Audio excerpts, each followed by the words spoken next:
e é necessário as adequações, ser complacente com as alterações que elas são necessárias, né? Então essas alterações não podem ser na canetada, não. De forma alguma. Por isso que, assim, dentro da lei orçamentária, há um limite, né, de alteração por decreto. Eu espero que esse limite seja cada vez menos possível, né? Quer dizer, quando você planeja bem, há uma pequena margem de alteração. Quando você planeja mal, há uma grande margem de alteração, que é o que a gente tem visto aí no dia a dia, tá certo? Então, se espera um aprimoramento da técnica de elaboração do planejamento para minimizar essas alterações, né? A verdade é como falávamos no item transparência anterior, ô Maurício, algumas administrações pegam aí planejamento de exercícios passados, ou pega até de município vizinho, né? Tem até um exemplo, participei de várias discussões com outros tribunais, né? O Tribunal de Contas, se não me engano, de Goiás ou Mato Grosso, que no orçamento estava previsto construção de pontes sobre o Rio Negro em 10 municípios. Só que o Rio Negro só passava em um município, né? Quer dizer, uma tremenda cópia de um para o outro e era para inglês ver, né? É a realidade. Aí dá infelizmente, é a aquelas realidade. margens de alteração. Não tem o rio, como vou construir a ponte? Eu tenho que alterar esse orçamento depois, que foi uma cópia do vizinho. Aí né? vira um orçamento Frankenstein, né? Com certeza, com Cheio de certeza. detalhes, né?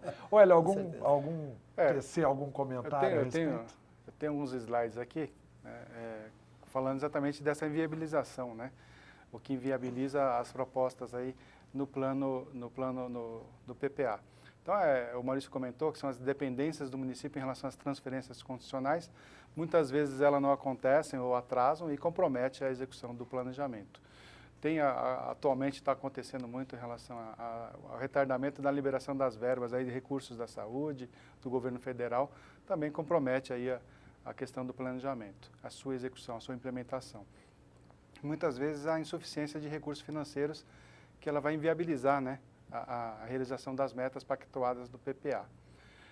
Com relação às alterações, tem aqui um item da Constituição Federal que nenhum investimento com prazo de execução superior a 1 ano poderá ser iniciado sem a inclusão no PPA, ou sem lei que autorize essa inclusão. Então, aqueles investimentos aí superiores a 1 ano precisa estar contido lá no PPA. E há um detalhe importante que é a lei, né, essas alterações que a gente, como a Maurício comentou, a lei é de iniciativa do chefe do Poder Executivo. Então, as alterações também, elas são de iniciativa do chefe do Poder Executivo. Naquele momento que o projeto de lei do PPA está na Câmara para a sua aprovação, é nesse momento que o Legislativo ele poderá propor emendas e alterações no PPA. Em momento posterior, só por iniciativa do chefe do Executivo, por questão de ser matéria privativa. Ok? Então, o Poder Executivo ele só pode emendar os projetos no momento em que ele estiver tramitando lá no momento da sua aprovação. E não pode emendar, é importante que se diga isso, que essa alteração ela não pode acarretar aumento de despesa. Ok? Então, tem aqueles temas também, aquelas matérias em que a organização, por exemplo, matérias referentes à organização e funcionamento da administração, é iniciativa do Poder Executivo, o Legislativo também não pode interferir. Com relação às despesas de pessoal, são despesas e as despesas obrigatórias, como educação, saúde, previdência social, também existe uma limitação de alteração por parte do Legislativo. Ele pode propor emendas, por exemplo, na questão na educação, mas respeitando aquele limite constitucional de 25%. Ele não pode reduzir, né, para isso prejudica o atendimento aos mínimos constitucionais. O mesmo acontece com a saúde e o mesmo com a previdência social. No caso da educação e saúde, há que se respeitar os limites, lá, os mínimos da educação. Lembrando que são mínimos, né? Pode-se gastar mais, até tem algumas leis orgânicas que prevêem um índice maior, chega até 30% do orçamento. A outra questão aqui, que são os momentos de crise, que, né, existe um perigo aí, a gestão precisa acompanhar o limite de gastos aí com o pessoal, porque há uma redução da receita e isso vai comprometer esse limite de gasto pessoal. Então, um alerta que o tribunal sempre faz é que monitore esse limite de gasto pessoal, porque muitas vezes aquela receita que estava prevista, ela não acontece. E aí, com o gasto de pessoal ali dentro percentual daquele montante, ele vai comprometer e vai acabar incorrendo numa infração, numa penalidade por conta de não atingir os mínimos que a lei de responsabilidade estabelece. Então, só a título de exemplo, né, nós temos aqui, eu trouxe o exemplo da crise de 2008, né, a crise financeira. O Congresso Nacional, ele reduziu a estimativa de receita, né, da proposta orçamentária em 2009 para baixo, para menos 10 bilhões. Né? Então, até essa prerrogativa, você vê aí, a gente vê o poder do Legislativo, quando o Legislativo ele conhece bem a matéria, é bem assessorado e tem os mecanismos para fazer, para acompanhar a execução, para acompanhar a parte legislativa do orçamento, ele pode até reduzir a receita, né? Com base, claro, em respaldo técnico, né? Nós temos aí na Câmara, aí, tem um respaldo técnico por trás disso, mas o poder, existe até esse poder de reduzir a receita. E assim, falamos bastante aqui, viu, Maurício, sobre a PPA. Queria entrar um pouco agora na LDO, falar um pouco sobre a LDO. Maurício, se a gente pudesse aí traduzir a LDO, qual seria a tradução aí da LDO? O que é a LDO? A LDO é, na verdade, um fixador de parâmetros para a lei orçamentária, né? Ela estipula determinações específicas para a lei orçamentária anual. Uma das mais importantes, parâmetros mais importantes que a LDO determina são a estipulação de metas fiscais, né? Acho que, ao meu ver, o grande marco da alteração da lei de responsabilidade fiscal foi fazer com que a lei de diretriz orçamentária fixe metas fiscais para a lei orçamentária anual. Então, diga lá qual é a meta de receita que a lei orçamentária deve ter, qual é a meta de despesa que a lei orçamentária deve ter, qual é a meta de resultado nominal, de resultado primário que a lei orçamentária deve ter, qual é o montante de dívida que a lei orçamentária deve ter. Então, isso é extremamente importante porque você faz uma amarração da capacidade de investimento, tá certo? Como é sabido, assim, a grande maioria dos municípios brasileiros tem problema de endividamento, não só os municípios, como o governo do estado, como a União, há um problema sério de endividamento. E a lei de diretriz orçamentária que vai ter que estar dizendo, olha, eu posso gastar tudo que eu arrecado, ou vou ter que ter alguma economia ou alguma sobra para resolver o problema de endividamento do município, tá certo? Então, ela estabelece essas regras. Olha, eu vou ter que ter, por exemplo, um superávit de 5%, lei orçamentária. Se você arrecadar 1 milhão, só gaste 950 mil. Então, é a LDO que vai dar esse norte e esse parâmetro. Ao mesmo tempo que ela vai estabelecer esses parâmetros, ela também vai estar fazendo o que a gente chama lá de prevenção a riscos. Então, ela vai dizer, olha, se aquela receita de 1 milhão que a gente está fixando aqui não acontecer, você terá que ter cortes para manter os resultados. Mas eu vou cortar aonde? Então, na lei de diretriz orçamentária, já vai estabelecer as regras de contingenciamento de despesas lá na execução, né? A lei de diretriz orçamentária, por exemplo, vai estabelecer qual é a política de revisão salarial do município. Então, são vários regramentos que a lei de diretriz orçamentária estabelece para a lei orçamentária que deve ser cumprida sob pena de cair ou ser incriminado na lei de crimes fiscais, tá certo? Então, ela teve assim, uma importância muito grande a partir de 2000 com a implementação da lei de responsabilidade fiscal. Tem que ter um olhar muito carinhoso para ela. Ô Hélio, dentro dessa ponte que é aí a LDO entre o PPA e a LOA, quais outros comentários poderíamos tecer sobre o assunto? É como o Maurício comentou, né, essa questão da prioridade, né?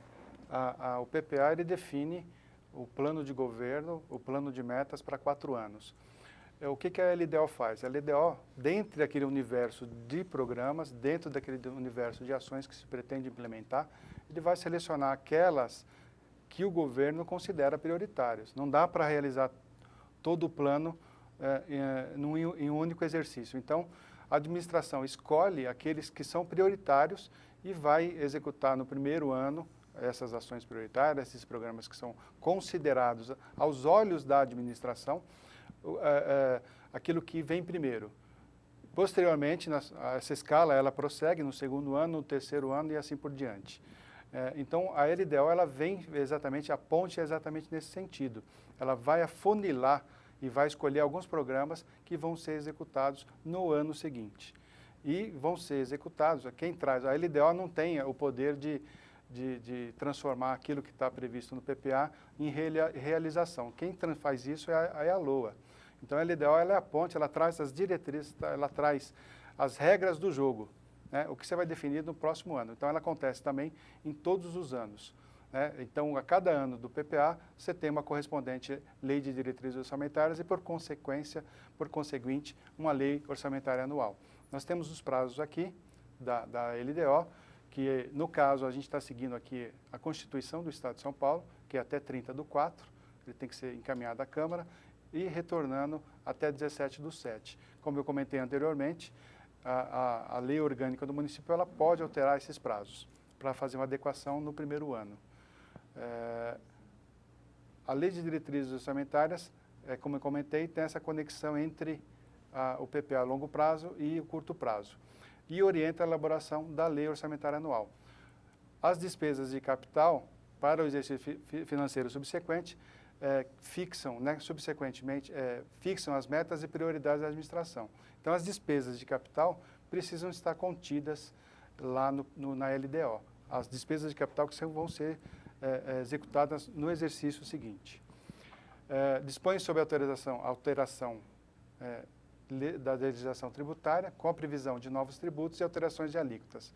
E aí estabelece aquelas metas que o Maurício comentou na Lei de Responsabilidade Fiscal. Meta de receita, meta de despesa, resultado nominal, resultado primário e dívida. E estabelece aqueles critérios de contingenciamento no caso de redução de empenhos. Riscos fiscais, né, fatores que vão afetar as contas públicas, e a questão, por exemplo, da política da revisão salarial também tem que estar prevista na LDO. Os trabalhos legislativos do primeiro semestre não podem se encerrar antes da aprovação da LDO. E a LDO também é uma oportunidade excelente para inibir o mau uso do recurso público.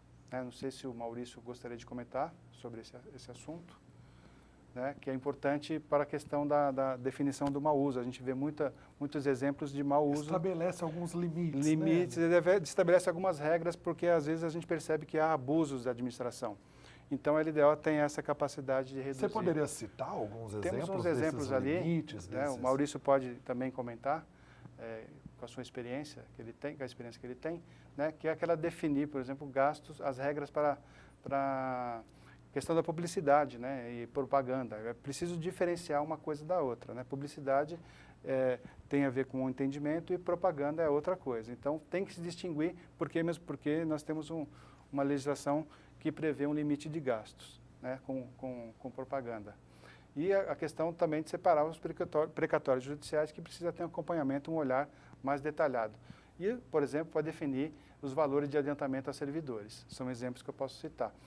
Um exemplo que está na LDO do governo federal é a questão da proibição de aquisição de automóveis de luxo, né? Eles podem estipular limites de valores, são os automóveis de representação. Na LDO do governo federal, ele define quais são as autoridades que vão poder ter aqueles automóveis de representação. Não é toda autoridade que vai poder, a administração vai adquirir um automóvel de luxo para que ele usufrua, para que ele se desloque. Então, na LDO federal, ele define quais são as autoridades. E outra coisa é com relação à proibição de contratos, né? A administração contratar com empresas que pertencem a servidor público. Então, a LDO pode prever isso também. Proibir obras, por exemplo, com preços que superem aí os indicadores de mercado. Isso pode estabelecer critérios de repasse, isso é muito importante, a gente vê isso nas LDOs municipais, mas de uma maneira genérica. O que a LDO pode fazer é aprimorar esse instrumento, ela pode elencar, né, dizer quais são as regras de repasse financeiro para essas entidades. Quais são os requisitos que aquelas entidades vão ter que preencher para poder receber recursos do município. E, inclusive, no anexo, né, ele pode no corpo da LDO, pode citar lá no anexo que na lei orçamentária anual vai ter lá a relação das entidades que vão ser beneficiadas com o repasse desses recursos. Tem algum comentário, Maurício, a respeito desses limites aí estabelecidos na LDO? Na verdade, se mostra a força que a LDO adquiriu com a lei fiscal, né? Quer dizer, nesse sentido, assim, de trazer efetivas limitações para a lei orçamentária anual, né? Essa questão, por exemplo, do terceiro setor é extremamente importante, porque hoje a gente tem visto, podemos falar assim, uma avalanche de recursos públicos para o terceiro setor. Muitas vezes, entidades despreparadas para utilizar bem esse recurso público. Como essas entidades, elas não têm as mesmas regras do setor público, por exemplo, para contratar pessoal, pode-se contratar quem quer, para fazer compras, não precisa fazer licitação. Então, é uma válvula de escape muito grande dos recursos públicos. Então, precisa ter um bom olhar para que entidade você vai destinar recursos públicos. E aí sim, aí nesse sentido de você poder dizer na LDO quais são as entidades merecedoras de receber recursos públicos e que têm a capacidade efetiva de prestar um serviço público, né? Então isso foi um grande avanço. E cabe um olhar muito próximo do legislativo, porque ele está lá em campo, ele sabe quem é a entidade, ele sabe se a entidade funciona ou não, se ela existe ou não existe, né? Na nossa fiscalização é muito comum a gente, quando vai avaliar efetivamente se o dinheiro chegou aonde deveria chegar, a gente chega em muitas casas lá que totalmente desconhecida a entidade, ali não existe, né? Mas localmente o vereador, quando fazer esse tipo de exigência, que a peça orçamentária deixa claramente quais são as entidades beneficiárias, né? Então ele tem conhecimento que de fato ela está lá atuando e presta um bom serviço para a sociedade, né? Então aí o legislativo pode fazer o seu papel de fiscalizador e não depender exclusivamente do tribunal, porque a gente não tem capacidade de fato para irmos a todas as entidades em que é repassado o recurso público. Perfeitamente. Ô Hélio, e como fica a questão das alterações dessa LDO? Como fica? Então, Alexandre, a Constituição prevê a possibilidade de alteração por meio de emendas ao projeto de lei, naquele momento em que ele também é apreciado. Também a LDO é um projeto, é uma lei, né, que é de iniciativa do chefe do Poder Executivo, então ele só vai poder ser apreciado, só vai poder ser emendado naquele momento em que o chefe do Executivo encaminha a LDO para o Legislativo.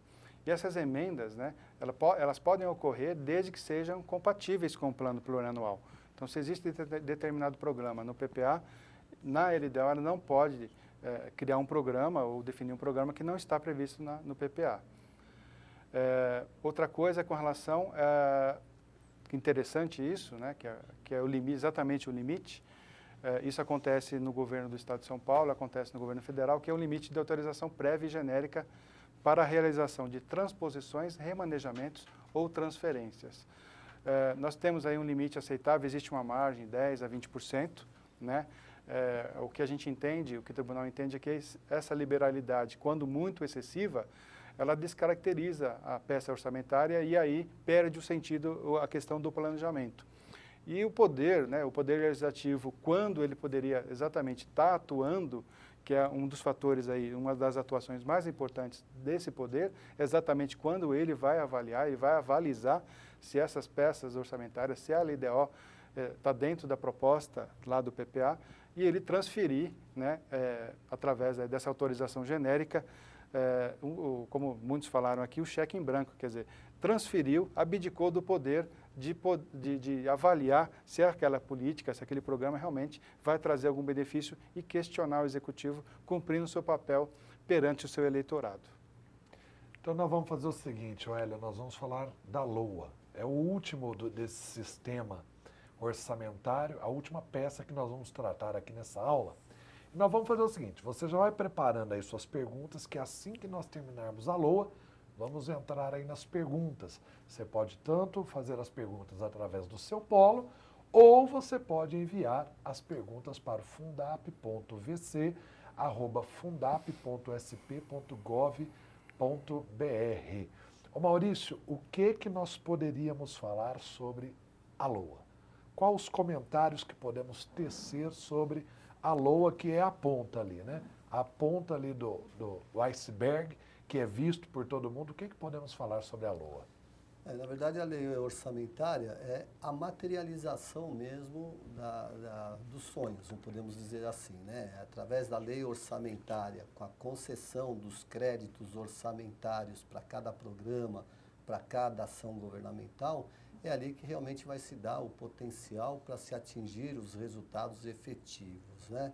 Então, como a gente, citando a título de exemplificação, combate à desnutrição infantil. Né? Quer dizer, queremos atingir que meta, tá certo? Qual ação que eu vou medir? Então, ali eu falei no caso, por exemplo, do Leve Leite. Então, ali que eu vou materializar o quanto de recursos eu vou consignar nessa dotação desse programa, dessa ação, para realmente adquirir o leite e o leite chegar na boca da criança. Então, quando a gente fala em lei orçamentária, a gente fala em materialização, né? Para minimizar ou para solucionar os problemas da administração ou para investir na administração, porque a gente tem uma questão que é manter os serviços que são executados, tá certo? Temos que manter o ensino, temos que manter a saúde, mas temos que pensar na expansão desses serviços, né? Quer dizer, eu posso estar expandindo determinados serviços que coloco à disposição da sociedade e posso estar investindo, criando um novo, que é o que a gente chama de projeto, tá certo? Então, eu tenho um projeto de construção de unidades básicas de saúde, de hospital, de escola, tá certo? Então, através da lei orçamentária que eu vou consignar recursos, o dinheiro necessário para materializar essas pretensões da administração. Então, daí que a gente vai colocar quantidades ou suficiente ou insuficiente, dependendo daquilo que a gente planejou, né? E esse realmente que está os grandes problemas que a gente vê nas peças orçamentárias, né? Então, começa a se jogar valores simbólicos, né, que não vai atender, e joga-se, a gente tem acostumado a verificar a dotação com R$1, né? Quer dizer, porque aí depois eu venho para alteração orçamentária, depois eu vou buscar, depois que eu vou atrás dos recursos e tal, então você já vê que aquela lei orçamentária não tem compromisso com a realidade do município, né? Então, assim, isso que a gente falou, um orçamento que seja factível. Então, quando eu tiver um olhar para os créditos orçamentários que a lei consigna, isso é possível se fazer o que se quer ou isso, infelizmente, é uma peça de ficção. Né? A gente espera que ela seja feita de tal forma que a administração realmente faça uma boa execução e atinge o que quer a sociedade. Né? Quer dizer, que os anseios da sociedade sejam atingidos em cima de um bom planejamento, em cima de uma boa lei orçamentária, em cima de um crédito consignado que vai, de fato, chegar aonde se quer. Perfeito. Olha, dentro dessa materialização que a LOA nos traz, a lei orçamentária nos traz, eu queria que você tecesse algumas considerações e falasse da relação do poder executivo e do poder legislativo dentro, né? Porque existe, a gente sabe que existe uma relação ali que muitas vezes, se não for bem, né, determinada ali, existem até meios ali de barganha que não é bacana às vezes. Enfim, eu queria que você falasse dessa relação entre o poder executivo e legislativo dentro da lei orçamentária anual. Vamos lá, Alexandre. Bom, essa relação aí do poder executivo é exatamente essa questão é preciso que o legislativo entenda que não há subordinação entre o poder legislativo e o poder executivo. Então, muitas vezes a gente percebe que o vereador ele acha que ele está subordinado ao prefeito. E ele, na verdade, ele não está subordinado. Ele tem que manter a independência exatamente para a avaliação dessas políticas e tem que manter a independência para poder verificar se a administração está caminhando no caminho correto para aquilo que foi proposto, que aquilo que foi planejado. Então, precisa ter um olhar tanto para aquilo que está no orçamento, para aquilo que foi programado, e manter a sua independência. E essa independência tem a ver também com a questão dos limites genéricos que estão aí na nessas peças que a gente percebe. Então, ele tem que manter a sua independência. E o maior instrumento é exatamente esse que eu falei, né? É fiscalizar o Poder Executivo através das peças, a Lei Orçamentária, o PPA e a LDO. Nós temos aqui também a aprovação, que é isso que eu comentei, que é esse momento principal aí, que é a aprovação, o monitoramento, a fiscalização e a avaliação do orçamento. É uma das principais funções do Poder Legislativo, né? Que esse é o poder mais forte à medida, efetivamente, que participa do processo orçamentário.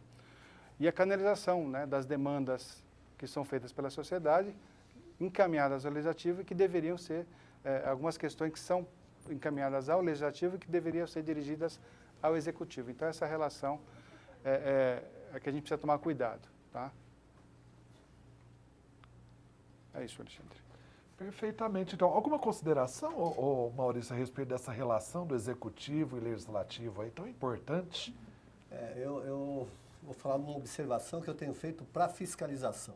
Eu tenho feito um trabalho de acompanhamento do trabalho da fiscalização em campo e tenho cobrado muito da fiscalização uma crítica sobre as peças que não são elaboradas como deveriam, né?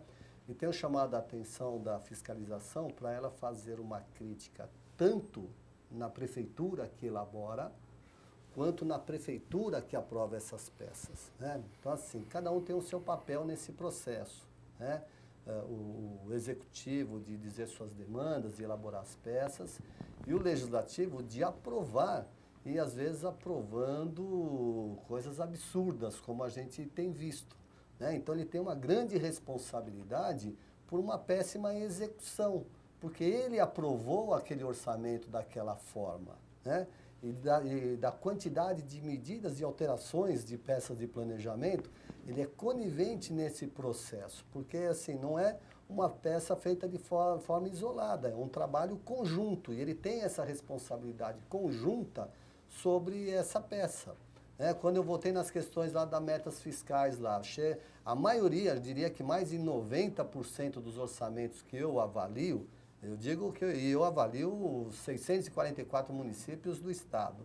Diria que mais de 90% os orçamentos dizem que vão arrecadar e gastar tudo o que arrecada, quando 550 ou um pouquinho mais de municípios têm problema de endividamento.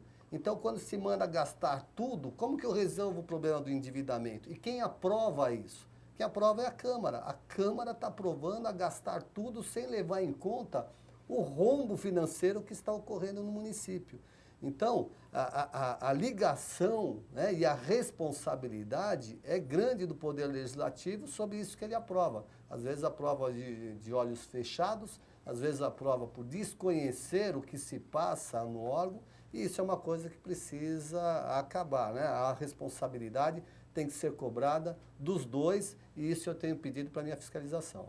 Importante aí essa visão e esse comentário do Dr. Maurício a respeito dessa questão da relação entre o Executivo e o Legislativo. Devemos ficar atentos a esse olhar aí. Ô Hélio, eu queria que você falasse um pouco a respeito das emendas à LOA.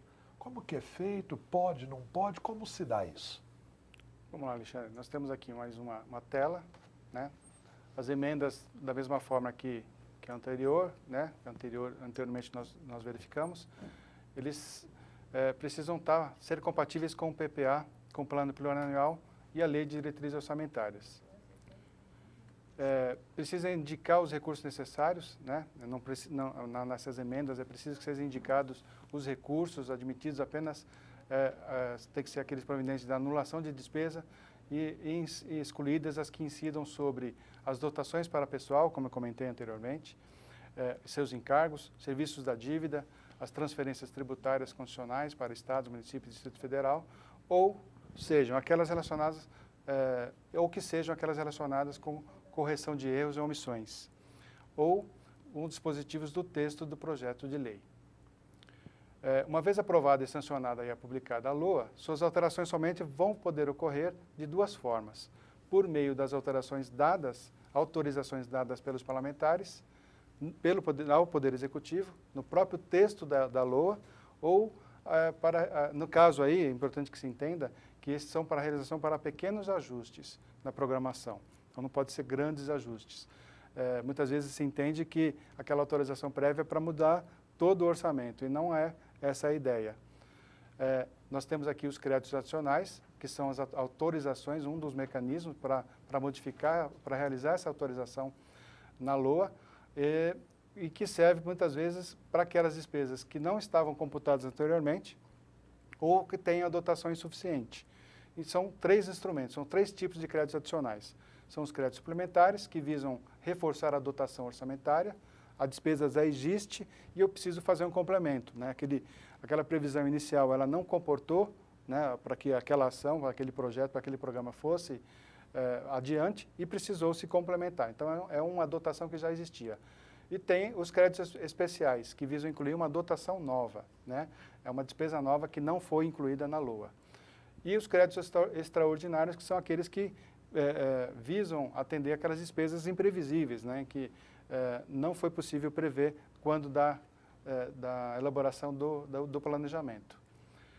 Outras alterações, né, são importantes, que a gente precisa trazer, eu já falei dos créditos adicionais, cada um deles, mas tem a questão da permuta do objeto de gasto, né, que é diferente de créditos suplementares. É uma questão um pouco complexa. Eu não sei se eu vou conseguir atingir o objetivo aqui de tentar passar o mínimo aqui da distinção entre um e outro.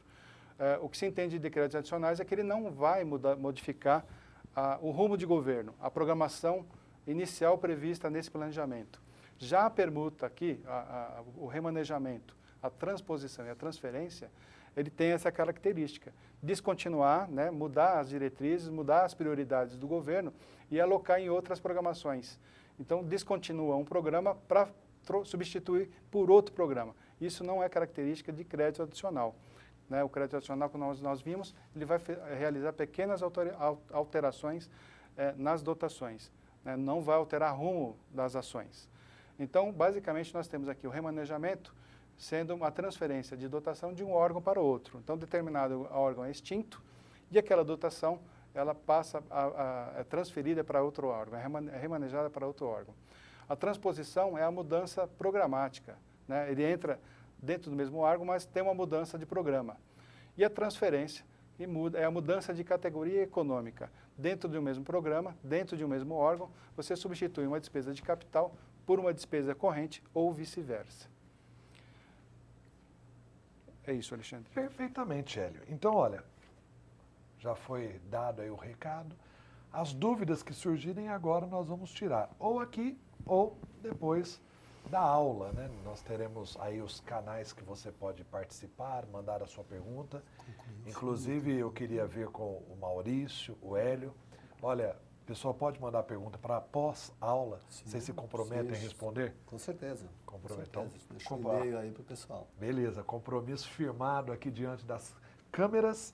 E antes de nós irmos para os polos, chegaram aqui algumas perguntas que depois nós respondemos. Uma que é de controle interno, do Paulo Sérgio Cordeiro, de São Mourão.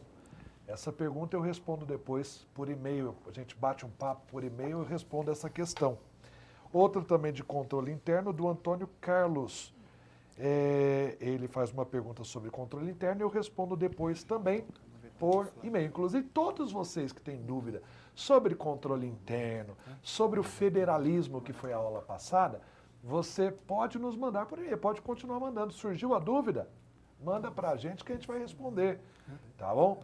Demos aqui a palestra na aula passada, então ficaram aí algumas dúvidas, estamos tentando atender aí no menor prazo possível a todas elas. E uma questão aqui sobre controle interno e sobre lei de acesso à informação que foi mandada pelo Fabrício Vitor Correia, da Câmara Municipal de São Miguel Arcanjo. Nós também vamos responder, eu e o doutor Paulo, que fomos responsáveis por essas palestras. Agora, doutor Maurício, chegou uma questão aqui antes de irmos para os polos, e eu achei interessante a questão, eu queria ver se o senhor pode nos ajudar aqui. O vereador Alexandre de Itararé, ele pergunta assim: minha dúvida é sobre qual poder nós, vereadores, temos na aprovação ou na rejeição das contas municipais. Então ele quer saber o poder que os vereadores têm. Não faz muito parte aqui do sistema orçamentário, mas eu creio que com a sua experiência você possa nos ajudar. Então, qual o poder que os vereadores têm na aprovação ou rejeição das contas municipais?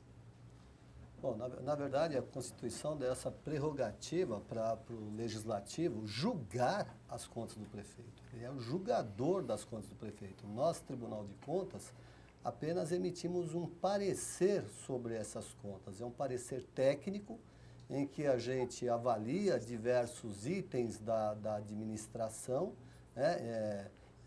Poderia citar aqui planejamento, endividamento, ensino, saúde, precatórios, quer dizer, várias atuações, poderia dizer, a maior das questões financeiras da administração, e nós emitimos um parecer sobre essas contas. Compete à Câmara fazer o julgamento efetivo da administração. Então, são os vereadores que vão dizer se as contas do prefeito estão realmente regular ou irregular. Né? O julgamento é deles, quer dizer, a maioria da Câmara que vai decidir aí, de repente, o futuro do prefeito. Já vimos situações de prefeitos estarem viabilizando uma candidatura dele em função de ter suas contas reprovadas pela Câmara. Então, o julgamento efetivo é dos senhores, é dos vereadores e não do Tribunal de Contas. Perfeito, explicação dada. Então, vereador Alexandre, um abraço do Alexandre aqui. Tá? E agora vamos então para o polo de Ourinhos. Nós vamos ouvir os amigos de Ourinhos que têm algum comentário a tecer ou alguma pergunta a fazer. Alô, alô, Ourinhos, é com vocês.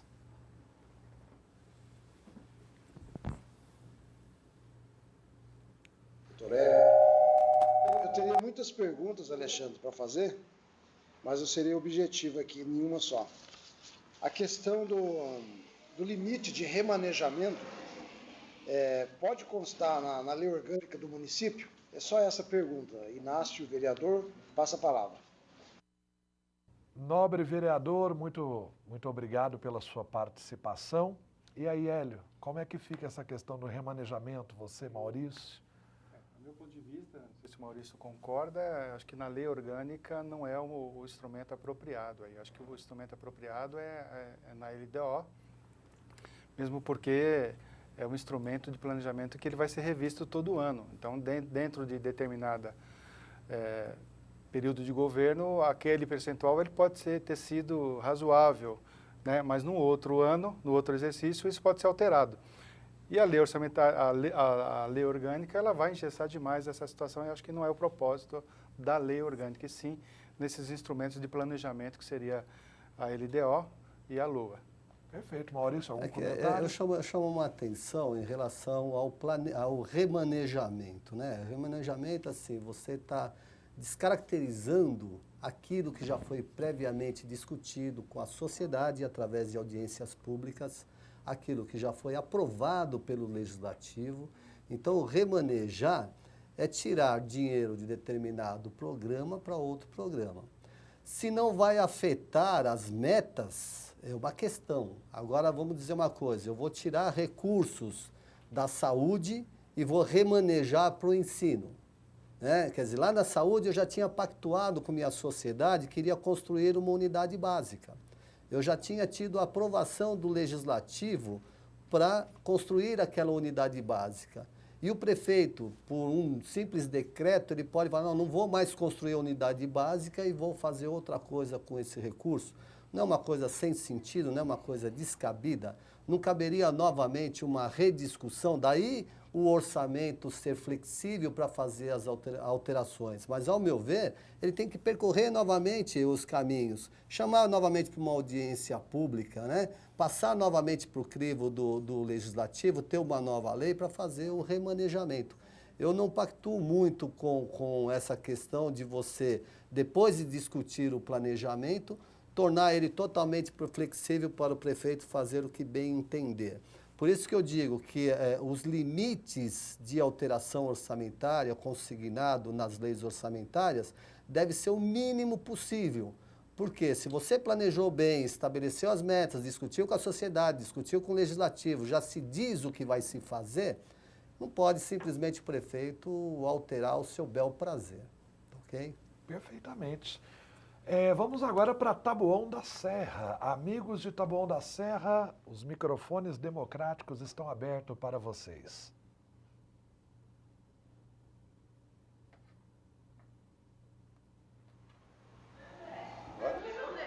Bom dia, doutor Alexandre e instrutores aí da aula.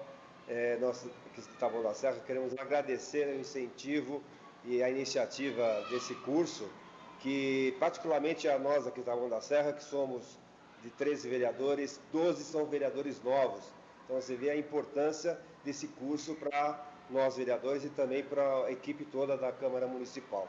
Estamos aqui agradecendo e a aula realmente é muito esclarecedora, porque no comecinho da aula a gente tinha algumas dúvidas e no decorrer dessa aula já esclareceu muitas dúvidas. Mas a gente colocamos aqui algumas questões, e voltando à questão do limite legal do remanejamento que o vereador pode emendar com relação à lei orçamentária.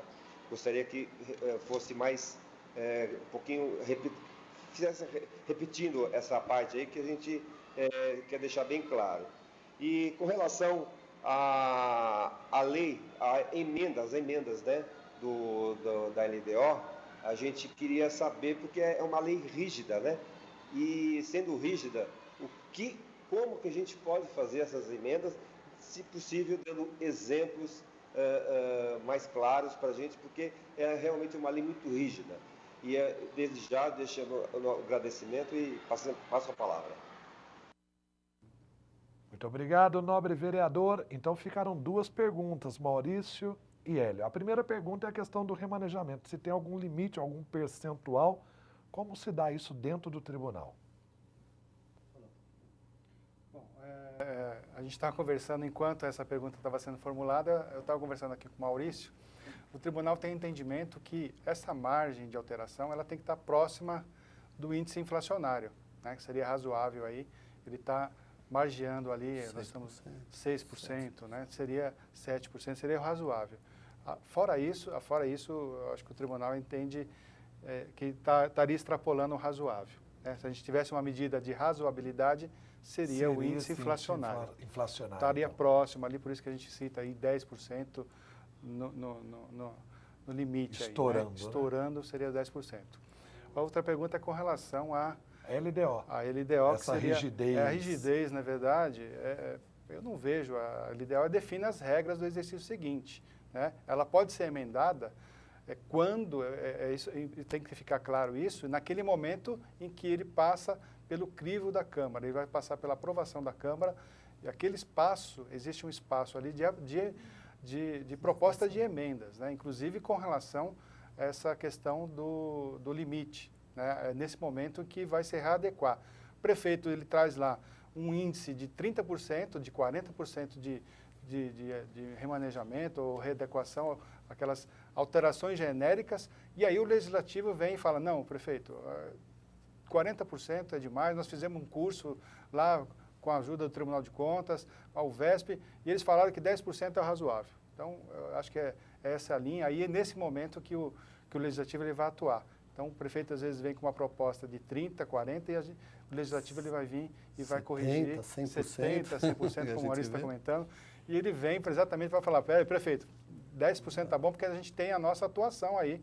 E quando o senhor quiser fazer as suas propostas de alteração da lei, manda para a Câmara e a gente vai avaliar, aí representando o nosso eleitorado, a sociedade, se isso é cabível ou não, e se é possível fazer. Perfeito. Maurício, alguma consideração? Não, foi perfeito assim, a colocação, né? Acho que assim, o que se quer é que se faça uma excelente peça de planejamento que não venha sofrer tantas alterações, tantas necessidades de alterações.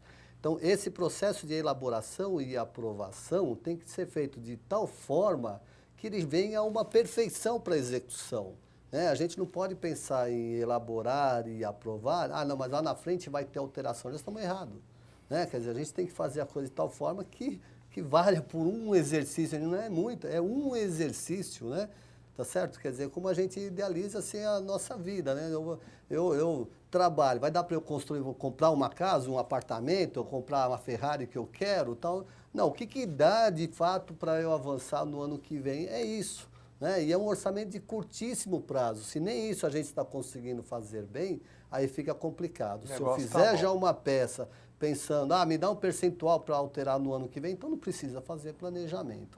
Não faça. Então temos que fazer um planejamento para valer, com toda a técnica que se quer, né? Daí é importante a capacitação, até parabenizo aí o pessoal de Taboão, que está aí com o time completo, pelo que eu entendi, interessado, que estão querendo vir aprender, né, planejamento, e que o façam mesmo, que vocês são os fiscalizadores dessas peças que vão chegar, que procure órgãos como a Fundap mesmo. A Fundap tem excelentes cursos de planejamento, que se aperfeiçoem, porque os senhores estarão aí por 4 anos aprovando peças e pode colaborar muito com a administração, com a prefeitura, no sentido de aperfeiçoar essas peças que realmente vão melhorar a vida da sociedade de vocês. Perfeitamente. Obrigado, Maurício.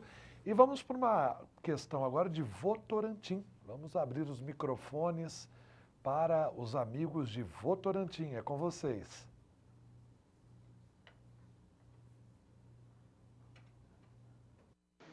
Bom dia Alexandre, bom dia doutor Paulo, doutor Celso, doutor Maurício e todos os doutores que estão participando. Agradeço ao Tribunal de Contas, né, por este curso e me apresento, sou Jurandir, vereador do município de Salto de Pirapora, e a minha pergunta é o seguinte, aproveitando o tema da transparência e audiência pública, qual o indicador da necessidade de uma subprefeitura no município, levando em consideração que associações de moradores e a própria população acaba não tendo informações sobre a audiência pública, por sua vez não podendo participar, né, nem da elaboração de uma minuta que possa compartilhar, né, com a peça orçamentária. Então, essa é a minha pergunta e passo a palavra. Muito obrigado, nobre vereador. E aí, Maurício, como que fica? Porque tem que ter as audiências para transparência, para essa questão do planejamento, como fica? Na verdade, é uma questão cultural, né? A gente não tem o hábito de discutir os governos, né? Essa possibilidade de colocar a sociedade nesse processo de discussão é muito recente, precisa ser fomentado a participação da população. No caso, a Assembleia pode muito bem atuar nesse quesito, porque assim, a audiência pública, a lei determinou em 2 fases. Uma fase na elaboração e outra audiência pública na aprovação. Nada impede, eu acho que é muito salutar, que o Legislativo participe, que os seus vereadores participem das audiências públicas lá na fase da elaboração.